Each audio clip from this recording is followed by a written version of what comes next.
ಪ್ರೀತಿಯ ಪ್ರಾಂಶುಪಾಲರೇ, ನನ್ನ ಆದರಣೀಯ ಶಿಕ್ಷಕ ವೃಂದದವರೇ ಹಾಗೂ ಪ್ರೀತಿಯ ಹೆತ್ತವರೇ, ಕ್ರೈಟ್ಸ್ ಶಾಲೆ ಈ ಶಾಲೆ ನನ್ನ ಮೇಲೆ ಪ್ರೀತಿ ಇಟ್ಟು ಹಲವಾರು ಬಾರಿ ಕಾರ್ಯಕ್ರಮಗಳಲ್ಲಿ ತೊಡಗಿಸ್ಕೊಳ್ಳೋಕ್ಕೆ ಅವಕಾಶ ಕೊಟ್ಟಿರೋದಕ್ಕೆ ಆರಂಭದಲ್ಲಿ ನಾನು ಲಿಜಾ ಮೇಡಮ್ಗೆ ವಂದನೆಗಳನ್ನು ತಿಳಿಸ್ತಾ, ಅದರ ಜೊತೆಗೆ ಈ ಶಾಲೆ ಮಾಡ್ತಾ ಇರ್ತಕ್ಕಂತಹ ಶಿಕ್ಷಣ ಕ್ಷೇತ್ರದಲ್ಲಿ ಅಭಿವೃದ್ಧಿಯನ್ನು ಅಭಿನಂದಿಸಲಿಕ್ಕೆ ಇಷ್ಟಪಡ್ತೇನೆ. 9 ವರ್ಷಗಳ ಹಿಂದೆ ನಾನು ಮೊದಲ ಬಾರಿ ಇಲ್ಲಿ ಕಾರ್ಯಕ್ರಮಕ್ಕೆ ಬಂದಾಗ ಇದ್ದ ಅಭಿವೃದ್ಧಿಗಿಂತ ಸಾಕಷ್ಟು ಹೆಚ್ಚು ಅಭಿವೃದ್ಧಿ ಶಿಕ್ಷಣ ಕ್ಷೇತ್ರದಲ್ಲಿ ಆಗಿದೆ. ಇವತ್ತು ಒಂದು ಮಕ್ಕಳ ವಿಭಾಗಕ್ಕೆ, ಕಿಂಡರ್ ಗಾರ್ಡನ್ ವಿಭಾಗಕ್ಕೆ ವಿಶೇಷವಾಗಿ ಕಾಳಜಿ ತೆಗೆದುಕೊಂಡು ಆ ವಯಸ್ಸಿನ ಚಿಕ್ಕ ಮಕ್ಕಳ ತಂದೆ ತಾಯಿಗಳಿಗೂ ಒಂದು ಓರಿಯೆಂಟೇಷನ್ ಪ್ರೋಗ್ರಾಮ್ ಮಾಡಬೇಕು ಅಂತ ಯೋಚನೆ ಮಾಡುವಂತಹ ಶಾಲೆಗಳು ತುಂಬಾ ಕಡಿಮೆ. ನಿಮಗೆ ಶಾಲೆಗೆ ಮಕ್ಕಳನ್ನ ಕರೆಸಿ ಅವ್ರದ್ದು ಫೀಸ್ ಎಷ್ಟು ಕಟ್ಟಬೇಕು ಹೇಳಿ, ನಿಮಗೆ ಯೂನಿಫಾರ್ಮ್ ಡಿಸ್ಟ್ರಿಬ್ಯೂಷನ್ ಮಾಡಿ ಅವರಿಗೆ ಶೂಸ್ ಟೈ ಕೊಟ್ಟು ಕಳಿಸ್ಬಿಟ್ರೆ ಶಾಲೆ ಜವಾಬ್ದಾರಿ ಮುಗಿತಿತ್ತು, ಯಾರು ಪ್ರಶ್ನೆ ಮಾಡ್ತಿರ್ಲಿಲ್ಲ. ಆದರೆ ಪ್ರಸ್ತುತ ವಾತಾವರಣದಲ್ಲಿ ಮಕ್ಕಳನ್ನ ನೋಡ್ಕೊಳ್ಳುವಂಥದ್ದು ತುಂಬ ಚಾಲೆಂಜಿಂಗ್ ಆಗಿದೆ ಅನ್ನೋದನ್ನು ಪರಿಗಣಿಸಿ ಶಾಲೆ, ಅದರಲ್ಲೂ ಕೊರೋನಾ ನಂತರ ಇನ್ನಷ್ಟು ಒತ್ತಡಮಯ ಪರಿಸ್ಥಿತಿ ಇರುವುದರಿಂದ ನಮ್ಮ ಹೆತ್ತವರಿಗೆ ಅವರ ಮಕ್ಕಳನ್ನ ಬೆಳೆಸೋದ್ರಲ್ಲಿ ಇನ್ನಷ್ಟು ಹೆಚ್ಚಿನ ಸಲಹೆಗಳು ತೆಗೆದುಕೊಂಡು ಅವರು ಮಕ್ಕಳನ್ನು ಬೆಳೆಸೋದು ಸಂತಸದಾಯಕ ಆಗಲಿ ಅಂತ ಹೇಳಿ ಪ್ರಾಂಶುಪಾಲರ ಅಭಿಪ್ರಾಯ. ಇಂತಹ ದೂರದೃಷ್ಟಿ ಇರುವಂತಹ ಶಾಲೆಗಳು ನಿಜಕ್ಕೂ ಅಭಿನಂದನೀಯ. ಯಾಕೆಂದ್ರೆ ನಾನು ಒಬ್ಬ ಮನೋವೈದ್ಯನಾಗಿ ಹೇಳ್ತೇನೆ, ಹದಿಹರೆಯದಲ್ಲಿರ್ತಕ್ಕಂತಹ ಮಕ್ಕಳು ಸಮಸ್ಯೆಗಳಲ್ಲಿ ಒಳಗಾಗಿರೋರನ್ನ ನಮ್ಮ ಹತ್ರ ಆಪ್ತ ಸಮಾಲೋಚನೆ ಕರ್ಕೊಂಡು ಬರ್ತಾರೆ. ಪ್ರೌಢರು, ವಯಸ್ಕರಾದಂಥವರು ಅವರ ಮಾನಸಿಕ ತೊಂದರೆಗಳಿಗೋ ಅಥವಾ ದುಶ್ಚಟಗಳಿಗೆ ದಾಸರಾಗಿಯೋ ಇನ್ನಿತರ ತೊಂದರೆಗಳಿಗೆ ಚಿಕಿತ್ಸೆಗೆ ಅಂತ ನಮ್ಮ ಹತ್ರ ಕರ್ಕೊಂಡು ಬರ್ತಾರೆ. ಆಗ ಎಲ್ಲೋ ಒಂದು ಕಡೆ ನಮ್ಗೇನ್ ಅನ್ಸುತ್ತೆ ಅಂದ್ರೆ, ಇವ್ರಿಗೆ ಒಂದು ಒಳ್ಳೆಯ ಬಾಲ್ಯ ಸಿಕ್ಕಿದ್ರೆ, ಚಂದದ ಬಾಲ್ಯ ಸಿಕ್ಕಿದ್ರೆ ಈ ಸಮಸ್ಯೆಗಳನ್ನ ತಡಿಬಹುದಾಗಿತ್ತು ಅಂತ. ತಡವಾಗಿ ನಾವು ಈ ಸಮಸ್ಯೆಗಳನ್ನ ಹೇಗೆ ನಿಭಾಯಿಸಬಹುದಿತ್ತು ಅಂತ ಎಚ್ಚೆತ್ತುಕೊಳ್ಳೋದಕ್ಕಿಂತ ಆರಂಭದಲ್ಲಿ ಆ ಮಕ್ಕಳಿಗೆ, ಅದರಲ್ಲೂ ಈ LKG UKG ಓದುವಂತಹ ಸಮಯದಲ್ಲಿ ಮೊದಲ ಆರಂಭದ 8 ವರ್ಷಗಳು ಅದು ಮಗುವಿನ ಮೆದುಳಿನ ಬೆಳವಣಿಗೆಗೆ ಅತ್ಯುತ್ತಮವಾದಂಥ ಸಮಯ. ಯಾರಾದ್ರೂ ನಾನು ತಡವಾಗಿ ಈಗೊಂದು 5 ವರ್ಷ ಬಿಸಿ ಇದ್ದೀನಿ, ಈಗ ನಾನು ಒಂದು ಮನೆ ಕಟ್ಟಬೇಕು, ಈಗೊಂದು ನಾನೊಂದು ಬಿಸ್ನೆಸ್ ಹಾಕೊಂಡಿದ್ದೀನಿ, ಇನ್ನೊಂದು 5 ವರ್ಷ ನಾನು ಫ್ರೀ ಇಲ್ಲ, ನಂತರ ನಾನು ಸಮಯ ಮಾಡಿಕೊಂಡು ಮಕ್ಕಳ ಜೊತೆ ಕಳೀತೀನಿ ಅಂತಂದ್ರೆ, ನೀವು ಮಕ್ಕಳ ಜೊತೆಗೆ ಸಮಯ ಕಳೆಯಲಿಕ್ಕೆ ನಿರ್ಧಾರ ಮಾಡಿರ್ಬೋದು, ಮಕ್ಕಳು ನಿಮ್ಮ ಸಮಯವನ್ನು ಆಗ ಕೇಳುವುದಿಲ್ಲ. ಐ ಡೋಂಟ್ ನೀಡ್ ಯು, ನನಗೆ ಬೇಕಾದಾಗ ನೀವು ಕೊಡ್ಲಿಲ್ಲ. ಸೊ ಮಕ್ಕಳಿಗೆ ನಿಮ್ಮ ಸಮಯ ಏನಿದೆಯಲ್ಲ ಅದು ಅತ್ಯಂತ ದೊಡ್ಡ ಆಸ್ತಿ. You invest time in them, they will return it with interest.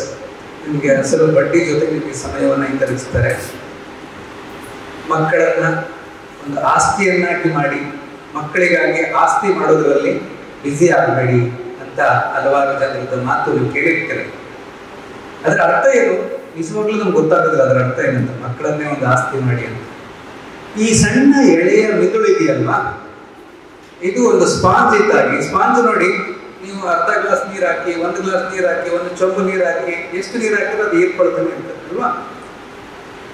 ಮಗುವಿನ ಮಿದುಳು ಹಾಗೆ ನೀವು ಅದಕ್ಕೆ ಭಾಷೆಗಳನ್ನು ಕಲಿಸಿ, 1 ಭಾಷೆ ಕಲಿಸ್ತಾರೆ, 2 ಭಾಷೆ ಕಲಿಸ್ತಾರೆ, 3 ಭಾಷೆ ಕಲಿಸ್ತಾರೆ, ಎಲ್ಲ ಕಲಿಯುತ್ತೆ.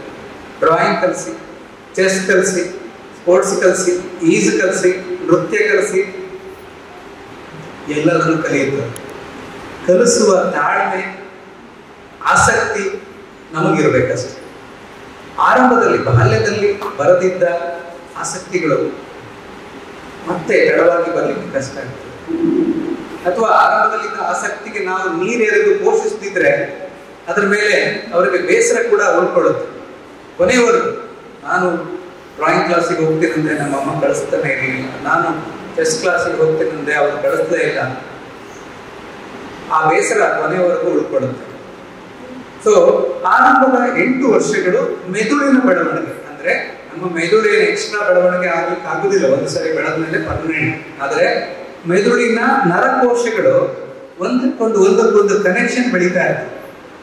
ಇವತ್ತು ಒಂದು ಹೊಸ ಶಬ್ದ ಮಗು ಕೇಳಿಸ್ಕೊಳ್ತು, ಆ ಹೊಸ ಶಬ್ದ ರಿಜಿಸ್ಟರ್ ಆಗುತ್ತೆ ಮಗುವಲ್ಲಿ, ಅಲ್ಲಿ ಒಂದು ಹೊಸ ಕನೆಕ್ಷನ್ ಬೆಳೀತು. ಇವತ್ತು ಒಂದು ಹೊಸ ಆಟವನ್ನ ಮಗುವಿಗೆ ಹೇಳಿ ಕಳಿಸಿದ್ರಿ, ಆ ಆಟಕ್ಕೆ ಸಂಬಂಧಪಟ್ಟ ಮೆದುಳಿನ ನರಕೋಶ ಬೆಳೀತದೆ. ಸೊ ಹೊಸ ಟ್ರ್ಯಾಕ್ ಅಲ್ಲಿ ಬೆಳೆಯುತ್ತೆ. So it's so important to utilise first 8 years of life. ಯಾಕಂದ್ರೆ ಇದು ಮತ್ತೆ ಈ ಬೆಳವಣಿಗೆ ನಾವು ಎಕ್ಸ್ಪೆಕ್ಟ್ ಮಾಡ್ತೇವೆ. Once this 8 years is completed, we will lose that golden 8 years of life initially. So should we consider that you are all lucky that you are still having children who are less than 8 years and you can do lot of wonderful things. ಈ ಸಮಯದಲ್ಲಿ ಮಕ್ಕಳಿಗೆ ತುಂಬಾ ಅಗತ್ಯ ಇರೋದೇನು? ಚಿಕ್ಕಂದ್ರಲ್ಲಿ ಅಗತ್ಯ ಇರತಕ್ಕಂಥದ್ದು ಏನು ಮಕ್ಕಳಿಗೆ? ಅವ್ರಿಗೆ ಒಂದು ಸುರಕ್ಷತೆ. They should feel safe at home. ಅವ್ರಿಗೊಂದು ಸುರಕ್ಷೆ ಭಾವನೆ.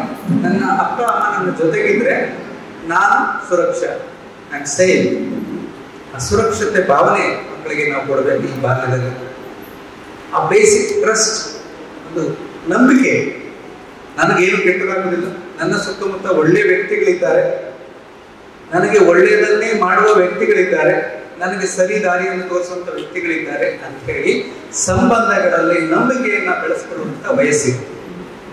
ಈ ಮೂಲಭೂತ ನಂಬಿಕೆ, ಈ ಮೂಲ ಸುರಕ್ಷತೆ ಒಮ್ಮೆ ಹಾಳಾಗಿ ಬಿಟ್ರೆ ಅಲ್ಲಿ ಬುನಾದಿ ಕಟ್ಟುವಲ್ಲಿ ತೊಂದರೆಗಳಾದ ಹಾಗೆ. ಬಿಲ್ಡಿಂಗ್ ಮೇಲೆ ನಾವು ಎಷ್ಟು ಚಂದವಾಗಿ ಕಟ್ತಾ ರೀಪ್ಲೆನಿಶ್ ಮಾಡ್ತಾ ಹೋಗ್ಬೋದು, ಆದ್ರೆ ಬುನಾದಿ ಗಟ್ಟಿ ಇರೋದಿಲ್ಲ.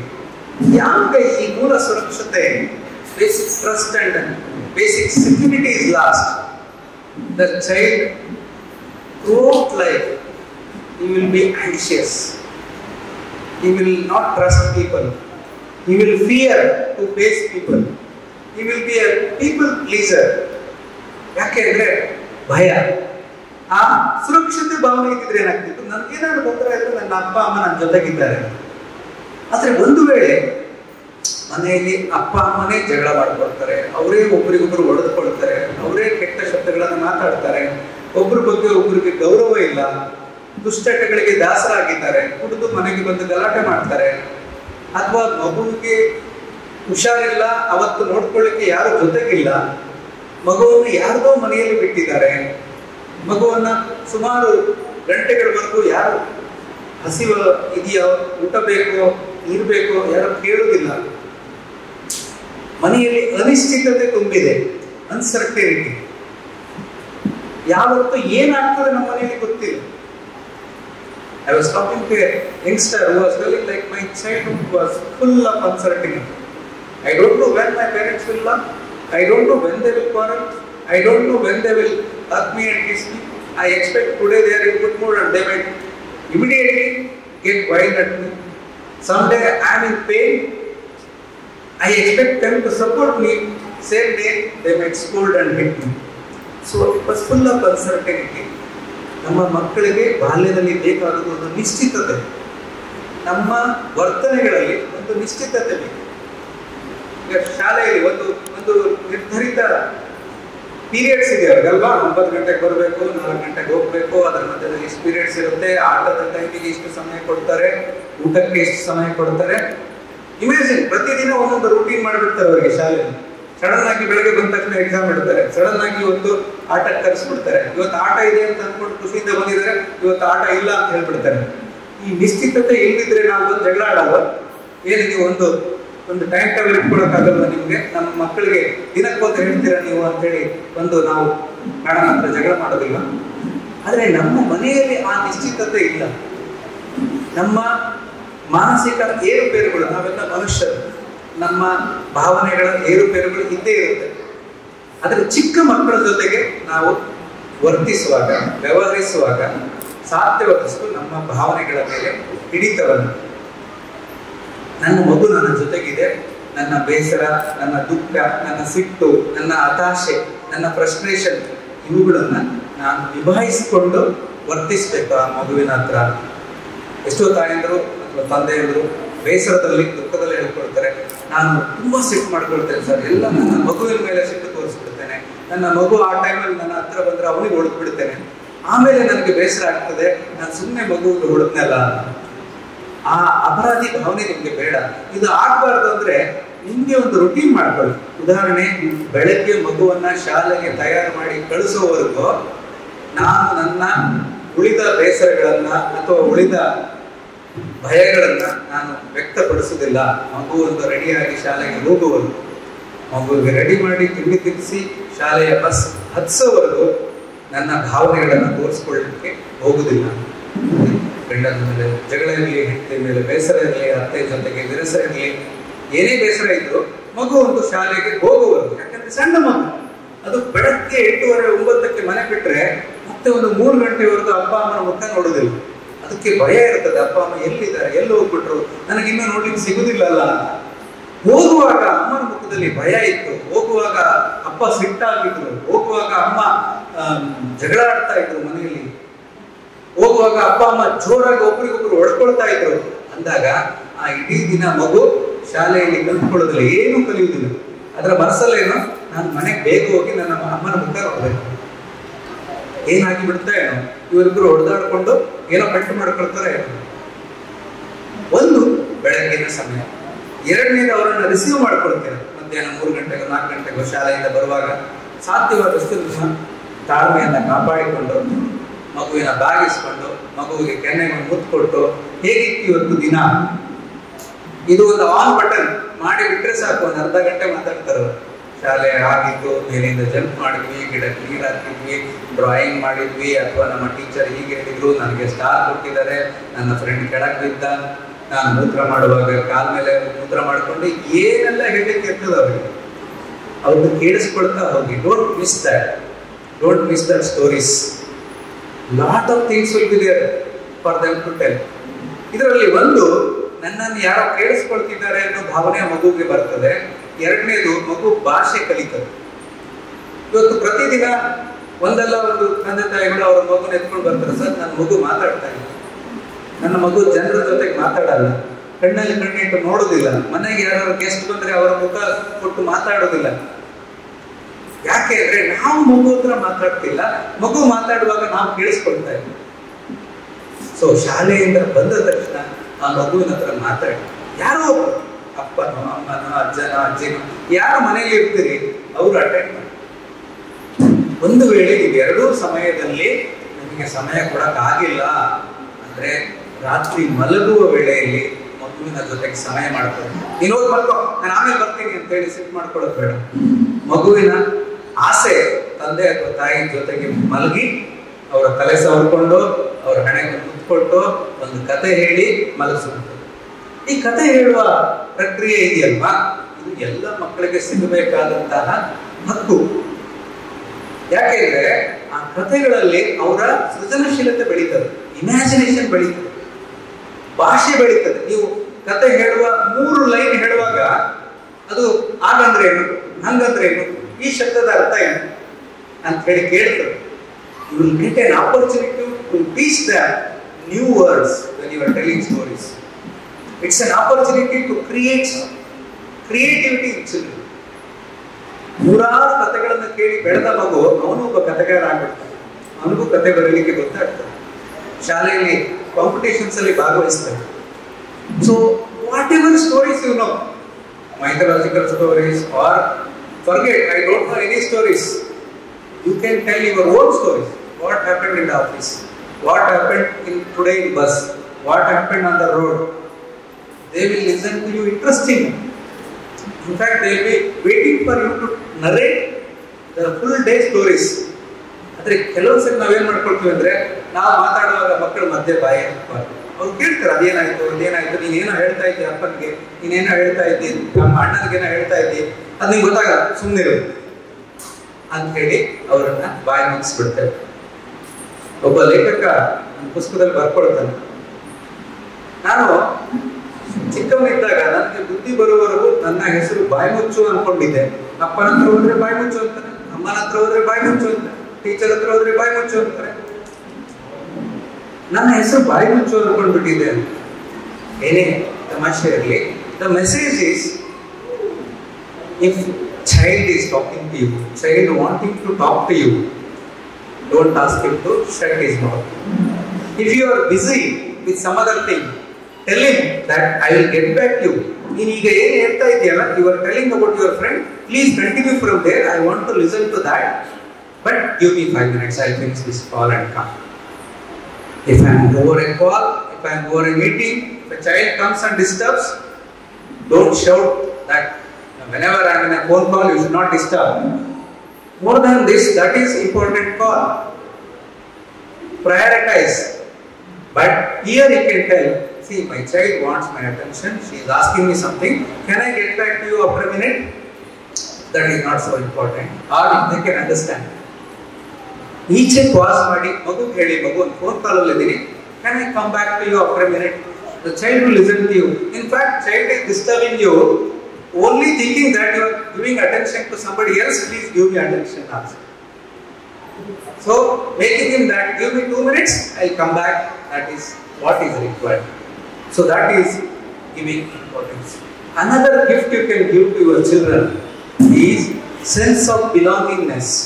ನಮ್ಮ ಮನೆಯಲ್ಲಿ ಇರ್ತಕ್ಕಂಥ ಮಕ್ಕಳಿಗೆ, ನನ್ನ ಅಪ್ಪ ನನ್ನನ್ನು ಇಷ್ಟಪಡ್ತಾರೆ, ನನ್ನ ಅಮ್ಮ ನನ್ನನ್ನು ಇಷ್ಟಪಡ್ತಾರೆ, ನನ್ನ ಅಜ್ಜಿ ನನ್ನ ಇಷ್ಟಪಡ್ತಾರೆ, ನನ್ನ ಅಜ್ಜ ನನ್ನನ್ನು ಇಷ್ಟಪಡ್ತಾರೆ ಅನ್ನೋ ಭಾವನೆಯನ್ನು ಕೊಡಬೇಕು. ಹಲವಾರು ಮನೆಗಳಲ್ಲಿ ಒಂಥರ ಡಿವೈಡ್ ಮಾಡ್ಕೊಂಡ್ಬಿಡ್ತಾರೆ, ನನಗೆ ದೊಡ್ಡವನಾದ್ರೆ ಇಷ್ಟ, ನನಗೆ ಸಣ್ಣವನು ಇಷ್ಟ ಇಲ್ಲ, ಅಥವಾ ಅಜ್ಜನಿಗೆ ಮೊಮ್ಮಗ ಇಷ್ಟ, ಮೊಮ್ಮಗಳಂದ್ರೆ ಇಷ್ಟ ಇಲ್ಲ, ಏನೋ ಒಂದು ಡಿವಿಷನ್ ಮಾಡ್ಕೊಂಡ್ಬಿಡ್ತಾರೆ. ಆ ತಂದೆ ತಾಯಿ ಅಜ್ಜ ಅಜ್ಜಿಯರ ಪ್ರೀತಿಗೆ, ಗಮನಕ್ಕೆ, ಮಾನ್ಯತೆಗೆ ಆ ಮಕ್ಕಳು ಎಷ್ಟು ಕಷ್ಟಪಡ್ತಾರೆ. They feel unwanted, they feel resented. ಆ ಭಾವನೆಯನ್ನ, ರಿಜೆಕ್ಷನ್ ಭಾವನೆಯನ್ನ ಕೊಡಬಾರ್ದು ಮಕ್ಕಳಿಗೆ. Every day you should make them feel wanted. ಸಂಜೆ ನೀವು ಮಕ್ಕಳ ರಿಸೀವ್ ಮಾಡ್ಕೊಳ್ತಿರ್ಬೇಕು, ನಾನು ನಿಮಗೋಸ್ಕರ ಕಾಯ್ತಾ ಇದ್ದೆ, ಒಂದು 5 ನಿಮಿಷ ನೀನು ಬರೋದು ಲೇಟ್ ಆದ್ರೆ ನನಗೆ ತುಂಬಾ ಬೋರ್ ಆಗ್ತದೆ, ನನಗೆ ನಿನ್ನನ್ನು ನೋಡ್ಬೇಕು ಅಂತ ಅನ್ಸುತ್ತೆ, ನನಗೆ ನಿನ್ನನ್ನು ನೋಡ್ಲಿಕ್ಕೆ ಖುಷಿ ಆಗ್ತದೆ, ನೀನು ಈ ಡ್ರೆಸ್ ಅಲ್ಲಿ ತುಂಬಾ ಚಂದ ಕಾಣ್ತಾ ಇದೀಯ, ನಿನ್ನ ಹ್ಯಾಂಡ್ ರೈಟಿಂಗ್ ಎಷ್ಟು ಚಂದ ಆಗಿದೆ, ಈಗ ಈ ಡ್ರಾಯಿಂಗ್ ಎಷ್ಟು ಚಂದ ಬಿಡಿಸಿದ್ಯಾ ನೀನು, ವೆರಿ ಗುಡ್. ಇದೆಲ್ಲ ಆ ಮಗುವಿನ ಆತ್ಮಕ್ಕೆ ಆಹಾರ. ನಾವು ಅನ್ಕೊಡ್ತೇವೆ ಅವನಿಗೆ ಒಳ್ಳೆಯ ಬ್ರಾಂಡೆಡ್ ಟಿ ಶರ್ಟ್ ಕೊಡಿಸ್ತೇವೆ, ಬ್ರಾಂಡೆಡ್ ಟಾಯ್ಸ್ ಕೊಡಿಸ್ತೇವೆ, ಒಳ್ಳೆ ಶಾಲೆಗೆ ಹಾಕಿದ್ದೇವೆ, ತುಂಬಾ ಡೊನೇಷನ್ ಕಟ್ಟಿದ್ದೇವೆ, ದಟ್ಸ್ ಓವರ್. ನೋ, ಇವತ್ತಿನ ದಿನಗಳಲ್ಲಿ ಅವರ ಫಿಸಿಕಲ್ ನೀಡ್ಸ್ ಜೊತೆಗೆ ಅವರ ದೈಹಿಕ ಬೇಡಿಕೆಗಳ ಜೊತೆಗೆ ಅವರ ಭಾವನಾತ್ಮಕ ಬೇಡಿಕೆಗಳು, ಎಮೋಷನಲ್ ನೀಡ್ಸ್, ಮಗುವಿನ ಸದೃಢ ಬೆಳವಣಿಗೆಗೆ ಏನ್ ಬೇಕು, ನಮ್ಮ ಸ್ಪರ್ಶ, ನಮ್ಮ ಮಾತು, ನಮ್ಮ ಹಾಡು, ನಮ್ಮ ಕತೆ, ಮತ್ತೆ ನೀನು ನನಗೆ ಇಷ್ಟ ಅನ್ನುವ ಮಾತುಗಳು. ಇಲ್ಲಿ ಇಷ್ಟೊಂದು ಜನ ಬಂದು ಸೇರಿದ್ದೀರಾ, ನಿಮಗೆಲ್ಲ ನಿಮ್ಮ ಮಕ್ಕಳ ಬಗ್ಗೆ ಪ್ರೀತಿ ಇದೆ, ಇಲ್ಲ ಅನ್ನಕ್ಕೆ ಸಾಧ್ಯವೇ ಇಲ್ಲ ಅಲ್ವಾ? ಇನ್ಫ್ಯಾಕ್ಟ್ ನಮ್ಮ ಬದುಕಿನಲ್ಲಿ ನಾವು ಅತಿ ಹೆಚ್ಚು ಪ್ರೀತಿಸುವಂತಹ ವ್ಯಕ್ತಿಗಳಂದ್ರೆ ಅದು ನಮ್ಮ ಮಕ್ಕಳು. ಆದ್ರೆ ಎಲ್ಲೋ ಒಂದ್ ಕಡೆ ಅದನ್ನ ಅಭಿವ್ಯಕ್ತಿ ಪಡಿಸ್ಲಿಕ್ಕೆ ನಾವು ಸ್ವಲ್ಪ ಯೋಚನೆ ಮಾಡ್ತೇವೆ. ನಮಗೆ ಅಭಿವ್ಯಕ್ತಿ ಚೆನ್ನಾಗಿ ಇನ್ನಷ್ಟು ಇಂಪ್ರೂವ್ ಮಾಡ್ಕೊಳ್ಬಹುದು ಅಂತ ಅನ್ಸುತ್ತೆ. So you can express how much you love your child, how much is important to you. ಒಂದು ಸಣ್ಣ ಬೇಸರ ಏನಂದ್ರೆ, ಸಣ್ಣ ಮಕ್ಕಳಿದ್ದಾಗ ನಾವು ಖಂಡಿತ ಮಾಡ್ತೇವೆ, ಅವ್ರು ಕೇಳಿದ್ರು ಎತ್ಕೊಳ್ತೇವೆ, ಅವ್ರು ಕೇಳಿದ್ರು ಮುತ್ತು ಕೊಡ್ತೇವೆ, ಅವ್ರು ಕೇಳಿದ್ರು ಬಾಯಲ್ಲಿ ತುರುಕ್ತೇವೆ, ಅವ್ರಿಗೆ ಇಷ್ಟ ಇಲ್ಲ ಅಂದ್ರೆ ತಂದು ತಿನ್ನಿಸ್ತೇವೆ. Please maintain this even when they grow up. ನಿಧಾನಕ್ಕೆ ನಾವು ಅವ್ರನ್ನ ಮುಟ್ಟುದು, ಅವರು ಮಾಡಿದ ತಪ್ಪುಗಳನ್ನ ಅಕ್ಸೆಪ್ಟ್ ಮಾಡ್ಕೊಳ್ಳೋದು, ಅವ್ರನ್ನ ಕ್ಷಮಿಸುದು, ಅವ್ರ ಕೆನ್ನೆಗೆ ಮುತ್ತು ಕೊಡೋದು, ಇದೆಲ್ಲ ಅವ್ರೊಂದು 5, 6, 7ನೇ ಕ್ಲಾಸಿಗೆ ಬರುವಾಗ ಕಡಿಮೆ ಮಾಡಿಬಿಡ್ತೇವೆ. ಅವರಿಂದ ನಮ್ಮ ಡಿಸ್ಟೆನ್ಸ್ ಮಾಡ್ಕೊಂಡ್ಬಿಡ್ತೇವೆ. ದೊಡ್ಡವನಾಗಿದ್ಯಾ, ಇನ್ನು ನಾನೇ ಕೂತ್ಕೊಂಡು ಬರ್ಸ್ಬೇಕಾ, ಇನ್ನು ನಾನೇ ಕೂತ್ಕೊಂಡು ತಿನ್ಸ್ಬೇಕಾ, ಇನ್ನು ನಾನೇ ಕೂತ್ಕೊಂಡು ನಿನ್ಗೆ ಸಹಾಯ ಮಾಡ್ಬೇಕಾ, ನಿನ್ ಕೆಲಸ ನೀನ್ ಮಾಡ್ಕೋ ಅಂತ ಹೇಳಿ ಅವ್ರ ಜೊತೆಗೆ ಡಿಸ್ಟೆನ್ಸ್ ಮಾಡ್ಕೋಬೇಕು. Please maintain the same communication. ಅಂದ್ರೆ ಅವ್ರನ್ನ ಸ್ವಾವಲಂಬಿ ಮಾಡಬಾರ್ದ ಸರ್ ಅಂತಂದ್ರೆ ಅಲ್ಲ, ನನ್ನ ಭಾವನೆ ಅದಲ್ಲ. ನಿಮ್ಮ ಕಮ್ಯುನಿಕೇಶನ್ ನ ಕಡಿಮೆ ಮಾಡ್ಕೊಳ್ಬೇಡಿ. ಈ ಸಣ್ಣ ಮಕ್ಕಳ ಜೊತೆಗೆ ಏನ್ ಇಟ್ಕೊಂಡಿದ್ದೀರಾ ಅದನ್ನು ಮುಂದುವರಿಸಿ. They to love your attention. ಮನೆಯಲ್ಲಿ ನಿಮ್ಮ ದೊಡ್ಡ ಮಗು ದೊಡ್ಡ ಮಗಳು ಇದ್ದಾರೆ, ಯಾವಾಗಲೂ ಡಾಕ್ಟರ್ ಹೇಳಿದ್ದಾರೆ ಮಗು ಕತೆ ಹೇಳ್ಬೇಕು, ಮುದ್ದೆ ಹೇಳ್ಬೇಕು, ಇವನಿಗೆ ಅಪ್ರಿಷಿಯೇಟ್ ಮಾಡಬೇಕು ಅಂತ ಹೇಳಿ ಆಮೇಲೆ ಅವನನ್ನ ಕಡೆಗಣಿಸೋದು ಬೇಡ. Both of them required. Even if your child is in 8th standard or 9th standard, they require your attention. ಈ ಭಾವನಾತ್ಮಕ ಸಮಸ್ಯೆಗಳು ಕೆಲವೊಂದ್ಸರಿ ನಮಗೆ ಗೊತ್ತಾಗೋದಿಲ್ಲ, ಅದನ್ನು ವ್ಯಕ್ತಪಡಿಸೋ ರೀತಿ ಮಕ್ಕಳಲ್ಲಿ ಬೇರೆ. The child who needs your love will ask for it in most unloving ways. ಶಾಲೆಯಲ್ಲಿ ಏನೆಲ್ಲ ತೊಂದರೆಗಳು, ಬಿಹೇವಿಯರ್ ಪ್ರಾಬ್ಲಮ್ ತೋರಿಸ್ತಾರೆ ಮಕ್ಕಳು.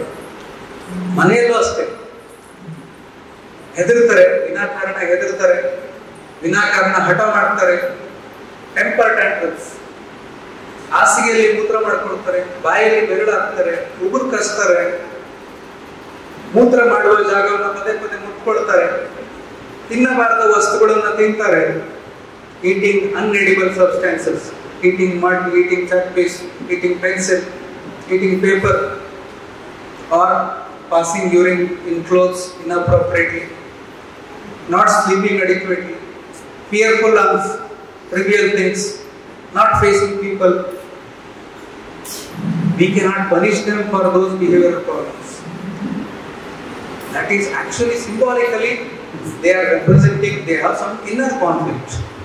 We have to understand why this child all of a sudden started behaving like this.